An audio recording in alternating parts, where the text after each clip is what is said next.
What's going on, everybody? Welcome to EdgeWorks Studio. I've got what's to me a special one. Maybe you guys will find this special too.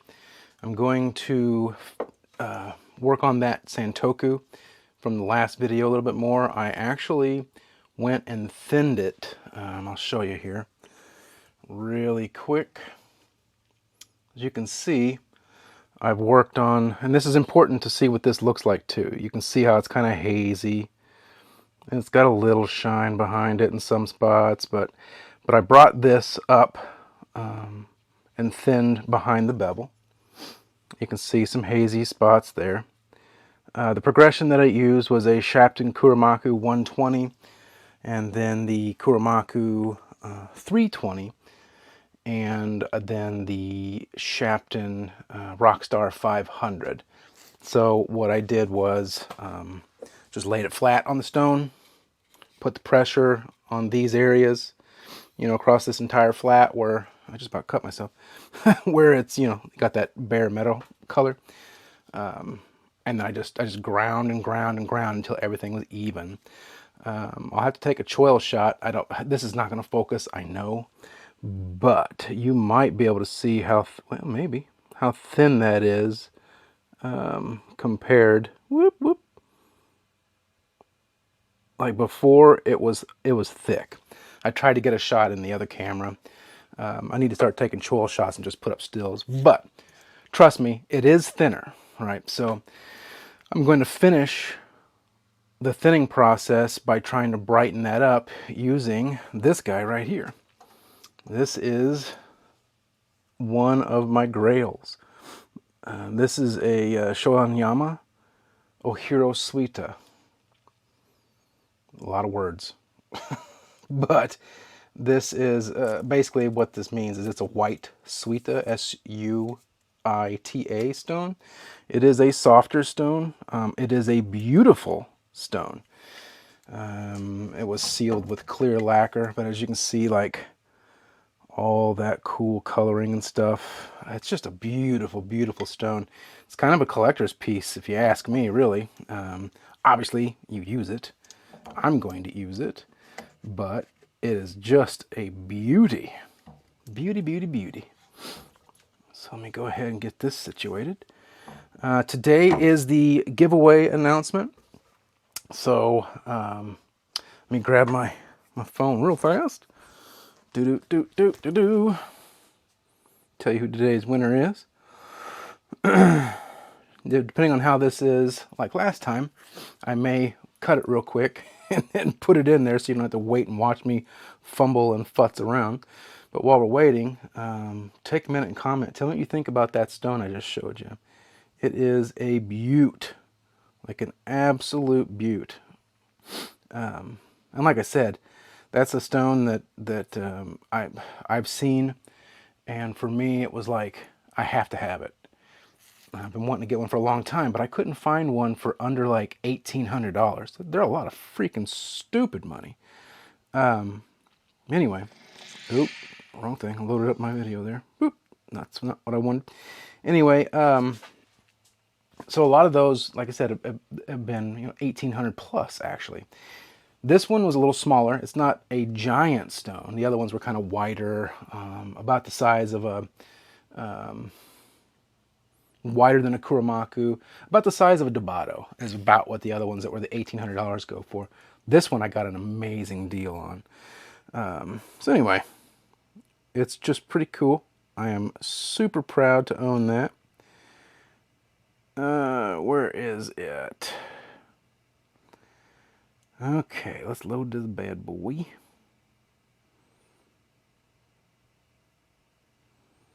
That's not it. Looks like it will be a cut. Come on, stop loading that, please. All right. So, the winner for this video is Steve Milk 4526. You are the winner, so shoot me your address. Shoot me your full name too. And I'll send you some stuff out in the mail. It'll take me probably about a week or so to get it out to you, just FYI. But my email address, if you're on a computer, if you go to my channel, click on the channel name, say more, and then you'll see view email address. You can email me there. If you've got problems finding it, just shoot me a message, leave a comment, and I'll help you out, whatever. But with that, as always, now we start a new giveaway. Same thing. I'm going to give away a Whetstone and an inexpensive Japanese knife. We've got 2 weeks. I'll put in the description for what that date is. But 2 weeks from today. And the only requirement is that you are a subscriber to this channel, which is free, and leave a comment on the videos from today all the way up until the last video on the Sunday before I post the 2-week video. And then drawing happens and maybe your name's in the hat. So anyway, appreciate you guys so much. I cut my fingers doing this, by the way. I'll show you how I did that. One other thing before we get started, just in case, they are running a Father's Day sale at Bernal Cutlery. They have a lot of good stuff. They have these, the spring-loaded Whetstone holders. You can get them for like 26 bucks currently with the sale. You will have to pay shipping if you don't meet the minimum shipping requirements, but it's worth it. I love them. I bought that red one. I have this black one, which I'm going to use today. But Bernal, B-E-R-N-A-L, Cutlery. So check them out. And with that, we're going to get started over here. And I'll show you guys this beauty. I hate to get rid of the purple writing and stuff, but it is what it is. This one is preserved. It's not purple. But this is also an Shiro Suita. It's a little different, but basically the same thing. It felt the same. I did a real quick test feel on a junk knife just to see if it slurried, if it's self-slurried, and it seemed to. Same with this one. Under the microscope, they look the same. This one's smaller, and I'll probably leave this one for use with razors. This one obviously being bigger, as we can see, and thicker. I'm going to relegate to knife use. It doesn't mean you can't use this one for knives. You absolutely can. Speaking of which, I need to get with Eric. He got me this bad boy. This is a Nakoyama. I can't say it right. I don't even know the spelling without looking at it yet. This is still new to me. It's a nice, nice stone too. Anyway, let's do this. So let's take a look at what she looks like wet. So it's not a lot of difference wet. So it just kind of brightens up a little bit. It's not, it's like a dusty white, and now it's just a, kind of a yellow, off yellow white, kind of a creamish color. These stones, I have noticed, are fairly thirsty, okay? They don't drink water like an Alto does, but they do absorb the water on the surface to a degree. Like letting this sit here, this back here is already absorbed into the stone, this up here is already absorbed in, and some of these other spots, which is fine. But once we're using it, it'll spread it around, we'll be fine. I may put a handle on this one. One of those handles I did in that run where I made several handles, gosh, some long time ago. I may put this on this knife if it turns out to be a real good one. Just something simple, olive wood, nothing big. But let's just go ahead and get this. And what I'll probably do is a separate video by putting an edge on this thing. But it depends on how much time we have today after doing this. So we'll just start. So you just lay this thing flat. So if you set it like this, you'll notice it rocks, right? So that's just the knife's natural position. What we're wanting is to get this flat face right here on the stone. We don't want to erode any of this away. We just want this. So that's why we need to press it flat and put our fingers where we want it to erode the metal, to cut the metal basically. So for example, back here, if we want just this spot, we're going to do the exact same thing, just like that, right? All the way up. And that's how I cut my fingers, because on this side, I get a little sloppy. I'm so proficient with this side. I've done this side for like a decade, always, sharpening like this. So my fingers are in a perfect spot. So when I do this side, sometimes, only when I'm flattening, or thinning, I mean. When I do this, I'll press and my fingers will just barely, this is exaggerated, barely overhangs. But what will happen is I get going, and then I'll slice the tips of my fingers off, which is exactly what happened, and it sucks. But that's okay. It's the price you pay. All right, So here we go. Pressure, a decent amount of pressure here. And I'm not like trying to push through the stone, but I don't want to just be like all light and loosey-goosey. I want to have firm pressure against the stone when we do this. Yeah, this thing, I'm telling you, these are cutters. It's shaking like that. It's not very stable because the bottom of this stone is not flat. As you saw, it has a lot of like rock fixtures, you know, like where it was broken out of the main stone or the strata. So that's why this thing is going to move and shake. You can hear how quiet it is. Besides, well, here, let's go slow. Got a chalky sound, which of course I love.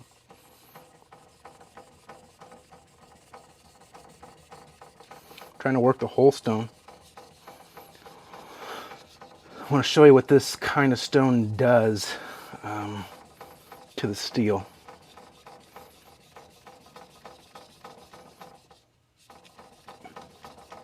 All right, so there's one pass. We have taken quite a bit off, you know, especially using a soft natural stone. So let's take a look here. So keep in mind what that looked like before. And now I'm going to bring this up and show you here. Look at that. You see how that's brightening up the core steel, and it's kind of doing a little bit of that haze, right? Now this is going to get a whole lot different as we go, but that's really cool the way these things do. You can get this with synthetics. I don't want to make it seem like this is impossible to do with a synthetic. You can, but a lot of these stones like this one, this is what their like purpose is. I mean, obviously they weren't made in sediment and stuff designed to brighten Kasumis or something. I think I may need to flatten this because we got some rough spots, which I may do real quick here. I wanted to leave it as it was so you guys could see with all the markings and stuff. But anyway, but whenever they were discovered, I mean, they were found to be perfect for this stuff. Yeah, it's rough. I'm going to flatten it real quick. I'm going to use this 140. I want to do the whole thing here for you guys. I didn't want to do all this ahead of time and not get to see it all. Bye-bye, kanjis.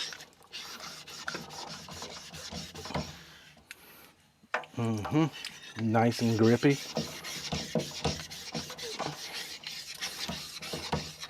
Look at that mud. It's like a kind of a brown. Boy, it smells too. Like, I'm not kidding when I say this. It smells like when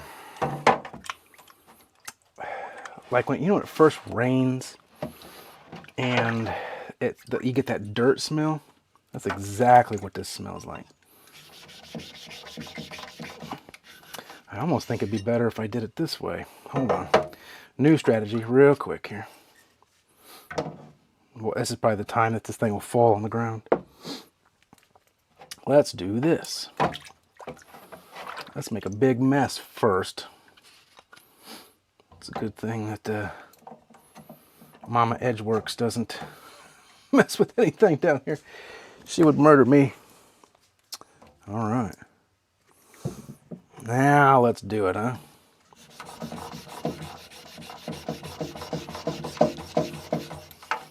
This would be better under some running water.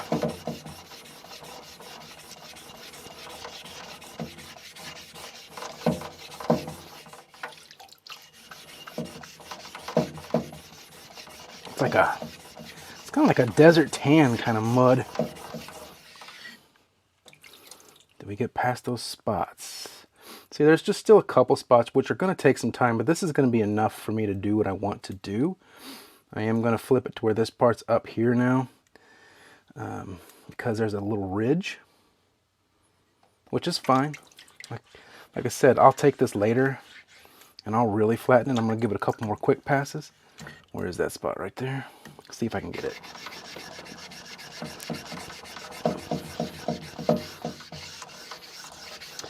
And also what happens, you get, like, since it's so soft, it clogs up the diamond plate, and then it's inefficient, which is again why it's a good idea to do it over running water or to keep puddling water on it. Boy, it's messy, messy, messy, messy. But anyway, that again will be good enough because now I have a nice flat surface right here to work with, and that's what we'll focus on. Set this over here so it doesn't fall off of anything. Put this bad boy in the sink because it is nasty. That's just nasty. Okay. This thing's getting a workout. Now it doesn't want to fit in the thing. Tell you, when it rains, it pours. Okay. All this for a cheap little Santoku. I'm going to tell you though, I feel that it's worth it. This little thing seems like it's got some hidden potential.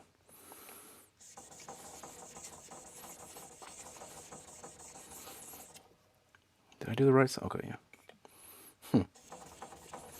Hope everybody's week's been good.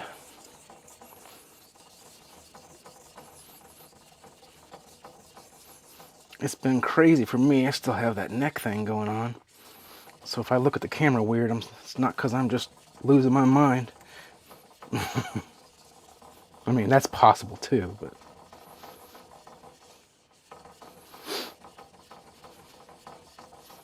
So the way this thing feels, because I forgot to give you guys the feel the other video. I always do that, which goes to show you where my brain is lately. At least I can rest now, right? With Mama being home. But anyway, the feel, it's very chalky, right? Like, because I mean, it sounds chalky too. Has that feel a whole lot like a King 1000, the soaking King 1000. It's very muddy. It's easy to raise a slurry. It self-slurries, but it feels really good. Now, this is going to feel a little different than using it to polish an edge. So I'm going to use it to polish an edge too and give you guys what that feels like. Because the feedback right now is perfectly fine. I know exactly what's going on here. But I'm also doing this in a different way, right? Different manner. Okay, let's take a look.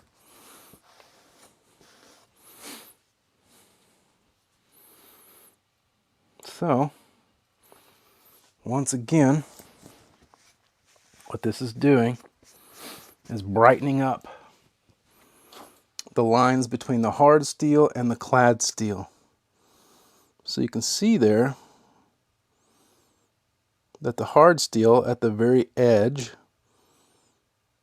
you can see a contrast between the cladding and the hard steel. So that line, it runs all the way like that, is the core steel, and this darker grayer spot is the cladding still, where I ground it away to thin it out. So if you take a look at this side again, the other side that hasn't been touched yet, you can see how it looks there. It's kind of undefined some. It's still cloudy into the core steel. It just bleh, you know. I mean, it's okay. You could use it like that, no problem. But this looks more blended. We'll just give it a few more swipes and we'll move to the other side. And then we'll look at it again. I'm not going to do too much here.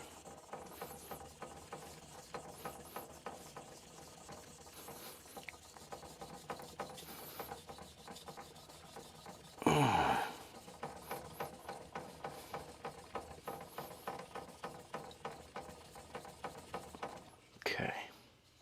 I think that'll call it quits for now. We can always go back if we want to do more. But I'm going to move to the other side for the sake of video time, one, and for the sake of, I just want to get this thing done. I got stuff I got to do. But it really does look cool. Polishing can take a long, long time. So this isn't something you ever want to hurry. The fact that I seem like I'm in a hurry kind of doesn't really give it justice, I guess, to the art form. But, all right, one more time to show you just before we do it and get rid of it permanently, which you could always rewind, but here we are. And away we go. Just trying not to cut my fingers again.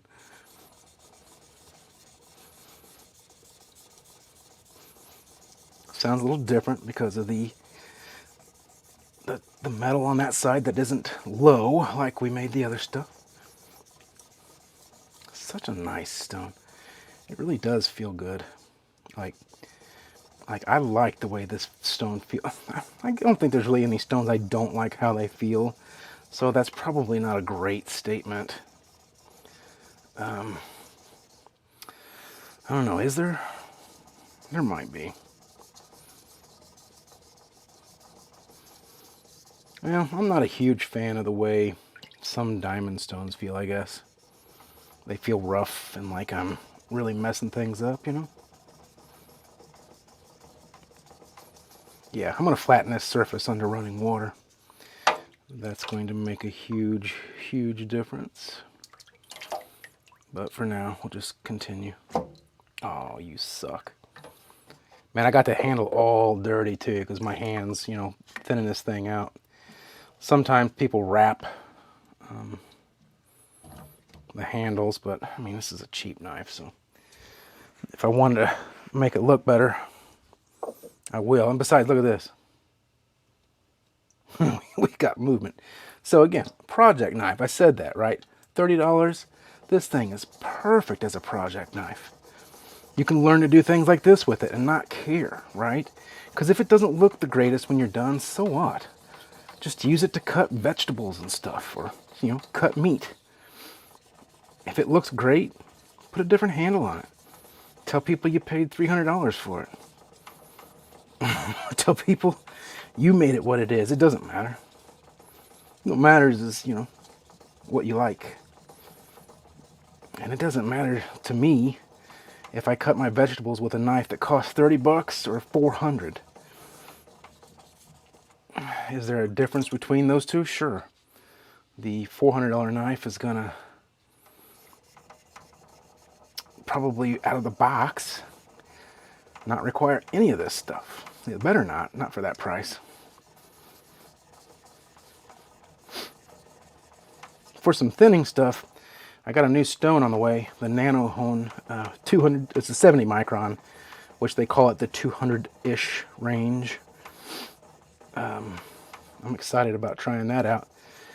They're supposed to be harder, and for those of you that don't know, Hap Stanley, the founder and inventor of the Nanohone stones, he actually used to have Shapton USA. What's Shapton USA, you say? Well, I'm glad you asked. Shapton USA was the USA division of Shapton. I know that was a difficult one to figure out, but that's what I'm here for, guys. Just hold your applause, though. For whatever reason, there was like some issue between Shapton USA and Shapton Japan, because that was the distribution front for Shapton. Apparently, and this could be somewhat incorrect, so please understand that this may not be 100% right, but I think Shapton wanted to do this themselves, right?